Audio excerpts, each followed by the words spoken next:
Uma certa época, eu vendi um apartamento que eu tinha no Manuel Julião. Vendi por R$12.000. E aí eu lembro que a pessoa que comprou me deu aquele dinheiro contado na minha mão assim, R$12.000. Aí eu pensei, o que eu vou fazer com esses R$12.000? Aí eu pensei, eu vou levar toda a família para um congresso, né, em Brasília. Tinha um congresso em Brasília. E aí está lá o pastor César Castelhanos, o pastor Renê Terranova, e aí está aquela mulher Ana Mendes, que é a mais famosa mulher na guerra espiritual. Ela é mexicana, casada com um americano. E eu lembro que a Marina estava naquele congresso, né, como assistente lá. A Marina acho que era senadora na época. E aí eu lembro que eu levei toda a família, nos hospedamos num hotel lá em Brasília, e aí nós passamos daquele congresso histórico, né? Um grande momento assim na nossa vida. Aí lembrei também que nós estávamos em Porto Seguro, né, nós dois aqui, né, em Porto Seguro, na Bahia. O congresso Mike Murdock estava lá. E aí o Mike Murdock, aí o apóstolo Renê, com aquele jeito de fazer aquela pompa, né?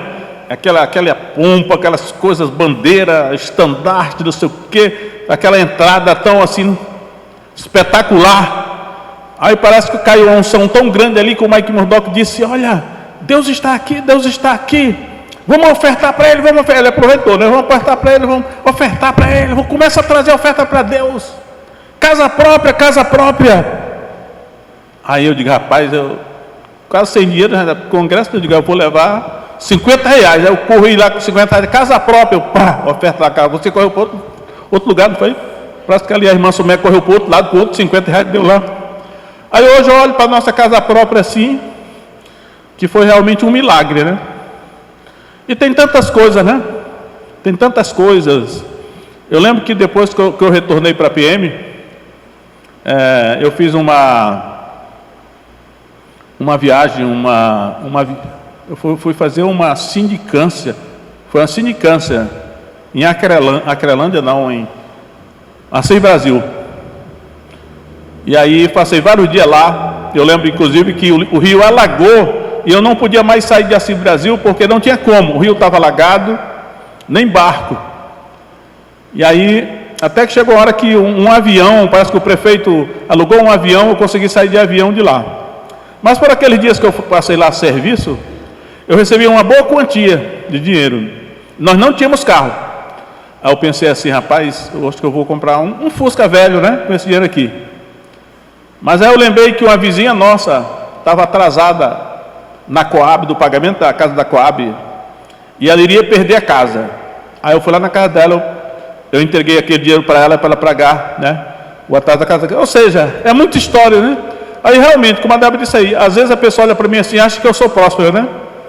Eu acho que eu sou próspero mesmo, mas há uma semeadura por trás de tudo isso, né? Nós penamos muito, né, no começo. Só que eu sempre confiei que as promessas de Deus, elas são fiéis. E também a outra coisa que eu sempre que é para os jovens, né? Olha, eu sempre tive no meu coração isso, porque a gente sempre começa por baixo, né? Quem quer começar por cima, isso vai na contramão do método de Deus. A gente sempre começa por baixo.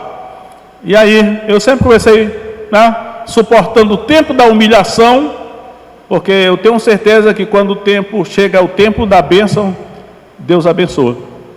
Então, como a Débora falou nisso aí, eu me lembrei. Poderíamos ficar aqui a noite toda contando essas experiências, né? Mas lembrei que a Bíblia diz assim também, prega a palavra, né? Então eu quero pregar a palavra hoje para os irmãos. Está em Mateus capítulo 24.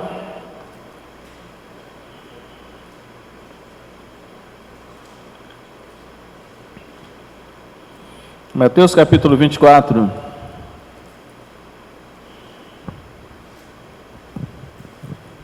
E eu quero pregar sobre o seguinte tema, ou o título que eu coloquei nesta palavra é: Como nos dias de Noé. como nos dias de Noé. Então, Mateus capítulo 24,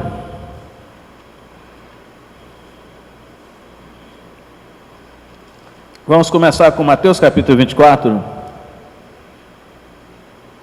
verso 3, começa com o verso 23, verso 3, que diz assim: e estando assentado no Monte das Oliveiras, chegaram-se a ele os seus discípulos, em particular dizendo: dize-nos, quando serão essas coisas? E que sinal haverá da tua vinda e do fim do mundo? O discípulo fez essa pergunta, né? Que sinal haverá da tua vinda e do fim do mundo? E aí eu vou agora para o verso 37 de Mateus 24, onde ele diz: e como foi nos dias de Noé, assim será também a vinda do Filho do Homem. Ou seja, literalmente ele tá respondendo a pergunta que os discípulos fizeram, né? Que sinal haverá da tua vinda? E aí eu digo, olha, meus irmãos, que a palavra vinda, é a palavra parousia no original, que é uma palavra técnica na escatologia, que fala da vinda de Jesus, né? Então ele diz: como foi nos dias de Noé, assim será a vinda do Filho do Homem. E aí ele diz assim: porquanto assim como nos dias anteriores ao dilúvio, comiam, bebiam, casavam e davam-se em casamento, até o dia em que Noé entrou na arca.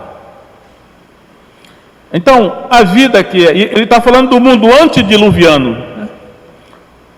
O mundo antes do dilúvio era um outro mundo, muito diferente do mundo em que nós vivemos. Mas ele diz que as pessoas viviam assim, tocando a sua vida social normalmente, né? Comiam, bebiam, casavam, se davam sem casamento. É o que toda a sociedade faz, né?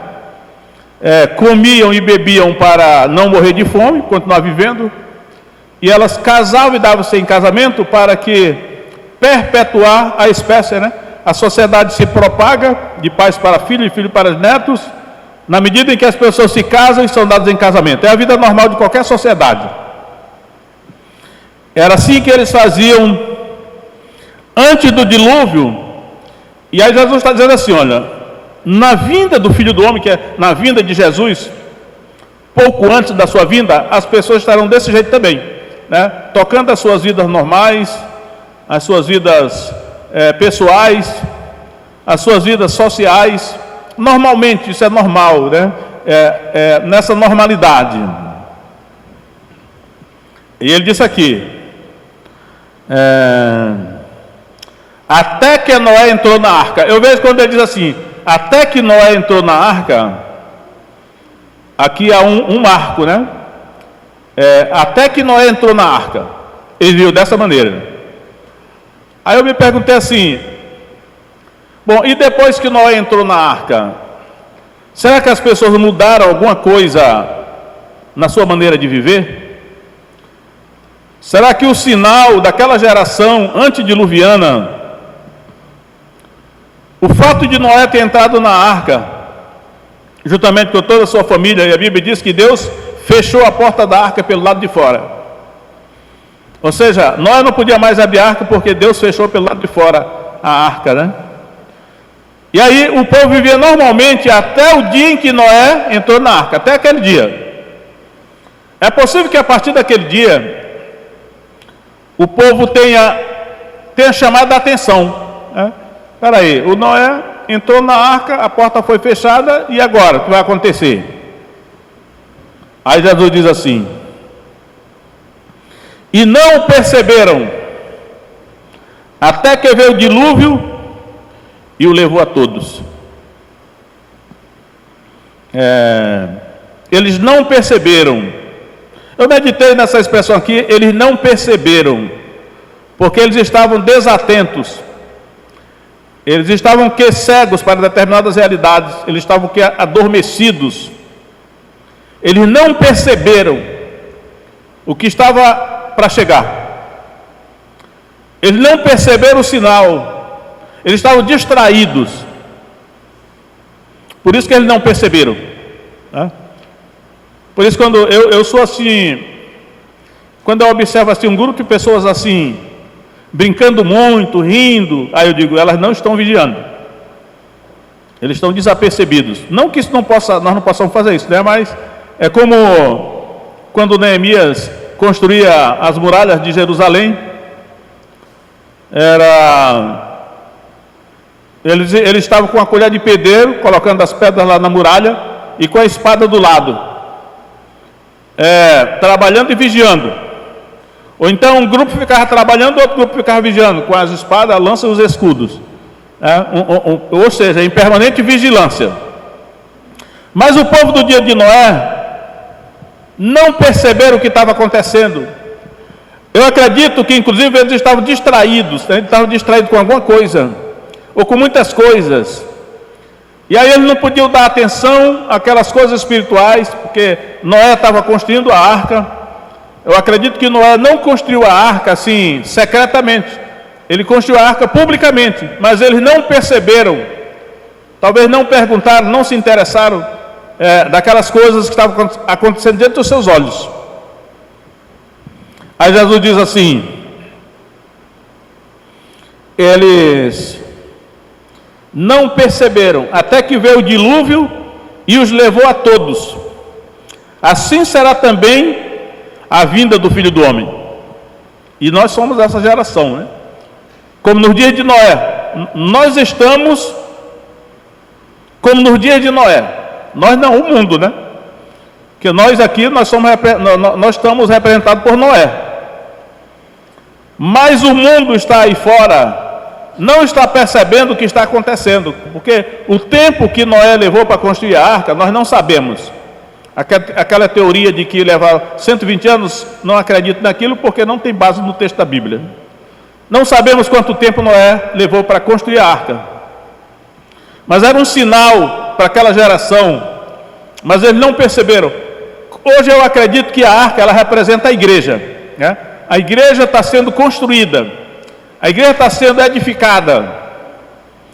A arca representava a igreja, e a igreja está sendo edificada diante dos olhos de todo mundo. Só que muita gente não está percebendo, né? Estão desapercebidos, estão desatentos, estão entretidos com muitas coisas, distrações, e eles não perceberam. E aí Jesus está dizendo assim, como foi nos dias de Noé, assim será na vinda do Filho do Homem. Muita gente vai estar desatenta, desapercebida, até alienada das coisas espirituais. E nós precisamos olhar para o dia de Noé para ver como é que vai ser nos nossos dias, né? Aí ele diz aqui, até que veio o dilúvio e os levou a todos. Assim será também a vinda do Filho do Homem. Estando então 2 no campo, será levado um e deixado outro.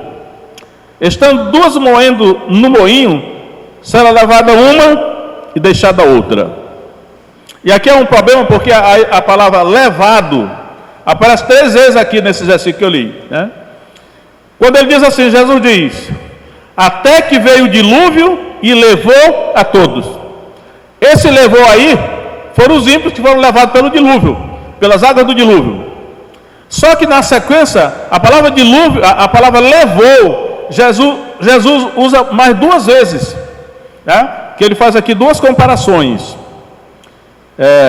Então, estando 2 no campo, será levado um e deixado outro. Aí a gente pergunta assim, bom, estarão 2 no campo quando Jesus estiver para voltar, né? Um será levado e outro será deixado. Esse que será levado do mesmo jeito que o dilúvio levou aqueles contemporâneos de Noé? Porque nós sempre pensamos aqui que esse levou aqui era o arrebatamento da igreja, né? O ímpio vai ficar e o crente será levado pelo arrebatamento da igreja. E aí ele usa outra figura, estando 2 mulheres moendo no moinho, será levada uma e deixada outra. Novamente a palavra levado, será levada uma. Se for comparar com o dia de Noé, quem foi levado foram os ímpios pelas águas do dilúvio. Se o levado aqui tem o mesmo sentido, dessas duas mulheres que estarão moendo, será levada uma pelo juízo, e a que ficar é a que está salva. Essa é uma exegese, né? Uma hermenêutica que cabe no texto. Mas será que isso é verdade? Porque se isso for verdade, significa que haverá dois arrebatamentos. Haverá um arrebatamento dos ímpios, né? Será que haverá um arrebatamento dos ímpios? O que você acharia de ir Nós até um temos que lugar perguntar, onde a porque gravidade é haverá um tão arrebatamento que da igreja, mas e os ímpios serão arrebatados também? Vamos ver aqui, agora eu vou ainda apelar para outro texto de Mateus capítulo 13. Mateus capítulo 13, verso 40. Mateus 13, 40. Assim como o joio é colhido e queimado no fogo, assim será na consumação do século, deste século. Agora observe: mandará o Filho do Homem os seus anjos, e eles colherão do seu reino tudo que causa escândalo e os que cometem iniquidade. Olha só, os anjos colherão do reino de Deus todos que cometem escândalo e praticam iniquidade. Isso é o arrebatamento dos ímpios? Acredito que sim. E lançá-los-ão na fornalha de fogo, ali haverá pranto e ranger de dentes. Então haverá um arrebatamento dos ímpios? Parece que esse texto está nessa direção aí. E aí ele termina dizendo assim: então os justos resplandecerão como o sol no reino do seu Pai. Quem tem ouvidos ouça, quem tem ouvidos para ouvir ouça. Ou seja, nesse caso aqui, quem serão levados pelos anjos serão os ímpios, ou seja, o joio, né? Para serem lançados no fogo. E aí nesse caso aqui, desse texto, os justos parece que ficariam aqui por enquanto. Só que em Mateus 24, ele vai falar do mesmo assunto da seguinte maneira: 24, 31. E ele enviará os seus anjos com rijo clamor de trombeta, os quais ajuntarão os seus escolhidos desde os quatro ventos, de uma a outra extremidade dos céus. E isso aqui é o arrebatamento da igreja. Então, isso acontecerá porque na vinda de Jesus haverá essa divisão: os ímpios e os justos. E aí, quando nós retornamos aqui para o texto falando como nos dias de Noé, 24, 42, Jesus diz assim: vigiai, pois, porque não sabeis a que hora há de vir o vosso Senhor. Ele está falando da sua vinda. Ele está falando que será como nos dias de Noé. E ele disse que o pessoal dos dias de Noé não perceberam o que estava acontecendo. Eles foram pegos de surpresa pelo dilúvio. Eles estavam descuidados, né? Eles estavam concentrados em outras coisas. E aí Jesus conclui essa palavra dizendo assim: vigiai, pois, porque não sabeis a que hora há de vir o vosso Senhor. Ou seja, o povo do tempo de Noé não vigiou. E vigiar aqui tem um sentido a vigiar no sentido espiritual é diferente de vigiar no sentido físico, né? Vigiar está atento às coisas espirituais, examinando as escrituras, orando, buscando a Deus, perguntando: Senhor, o que está acontecendo no mundo? Que sinais são esses? Né? Que direção o Espírito Santo vai nos dar agora, Senhor? Né? Qual será a marca da besta? Quem é o anticristo, Senhor? Não deixe eu ser enganado.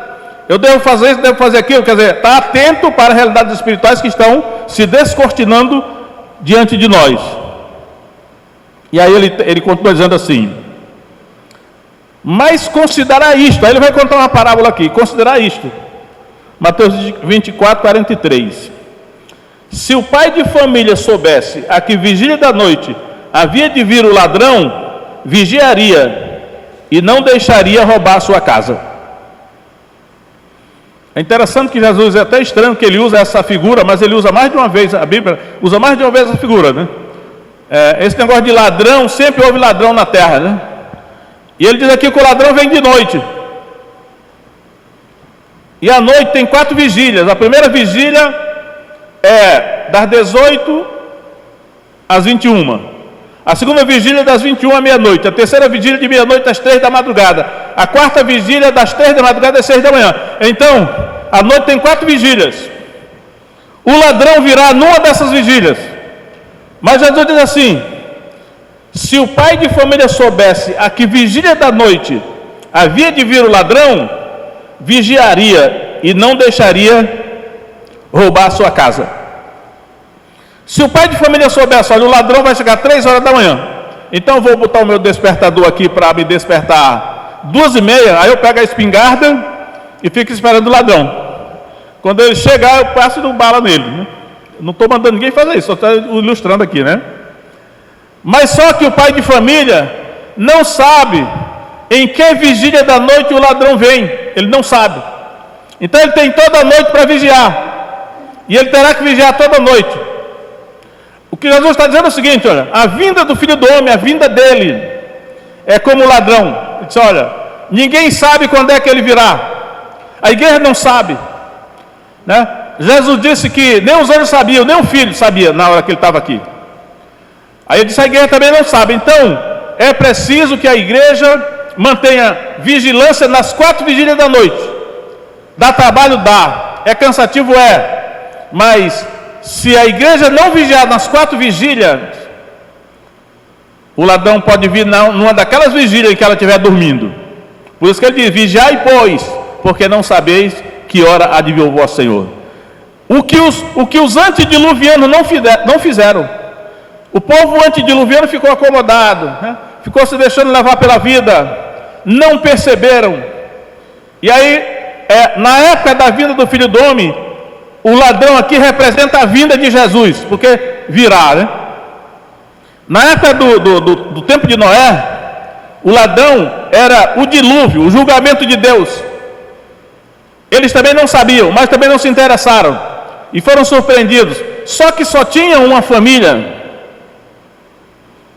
Tinha uma família que sabia, estava vigiando. Vamos dizer, eu vou terminar o verso 44 de Mateus 24, diz assim: por isso, estai vós apercebidos também, porque o Filho do Homem há de vir a hora em que não penseis.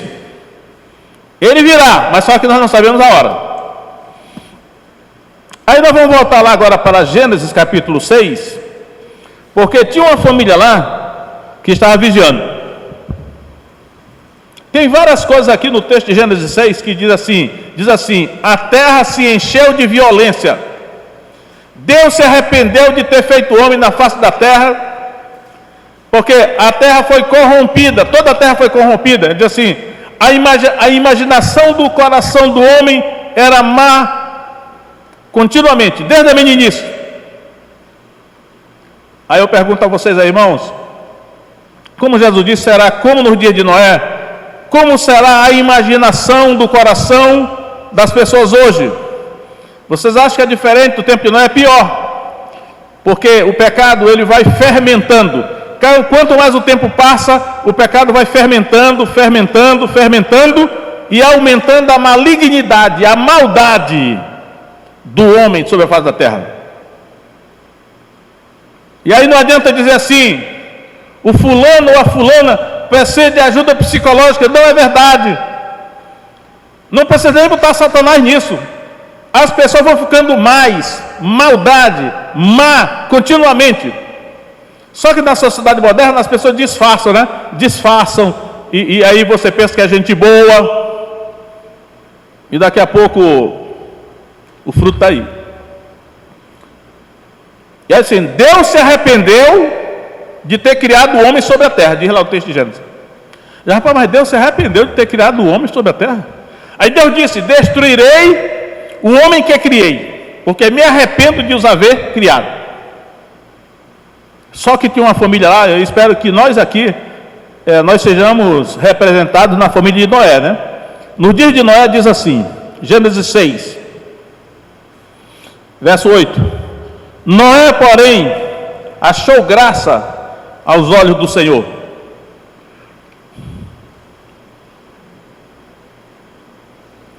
Eu vou ler o início do verso 5, Gênesis 6, 5, diz assim, olha: E viu o Senhor que a maldade do homem se multiplicara sobre a terra. Ele viu.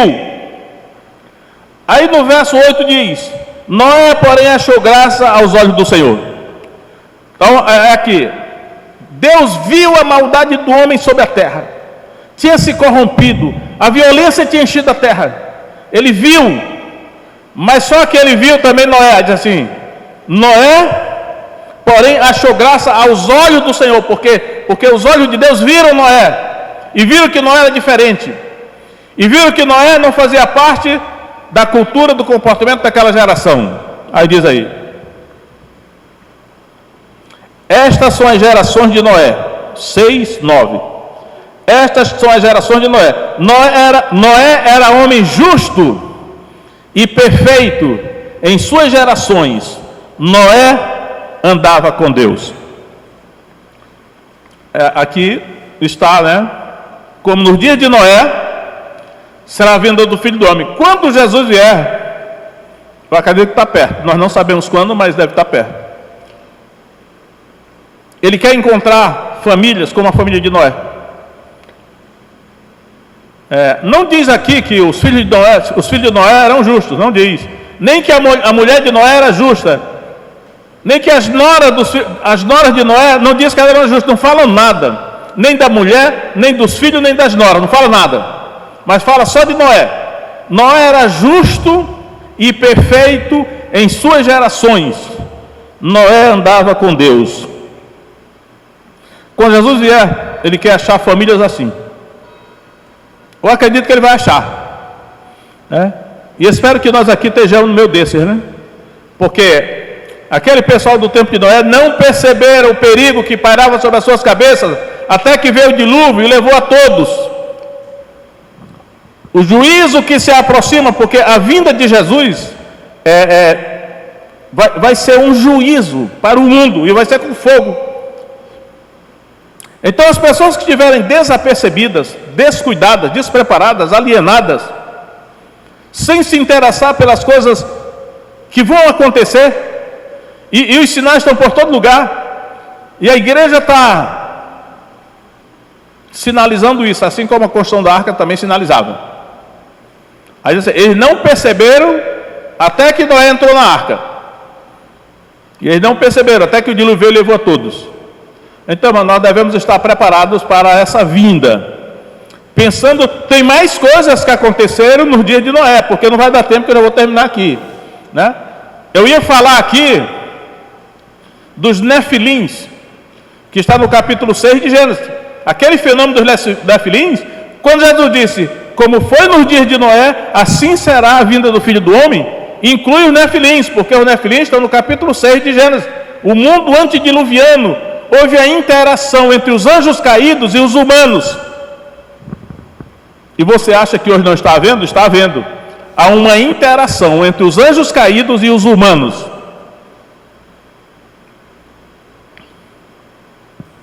E eu tenho até observado o seguinte, eu estou procurando observar esse assunto. Olha. É uma questão científica, olha. Robótica, sabe o que é robótica? São seres híbridos da máquina com o homem. São chamados de ciborgue, organismo cibernético. Aí pode observar, está multiplicando o número de filmes e séries sobre essa temática, robótica. Aquilo não é ficção não, é real.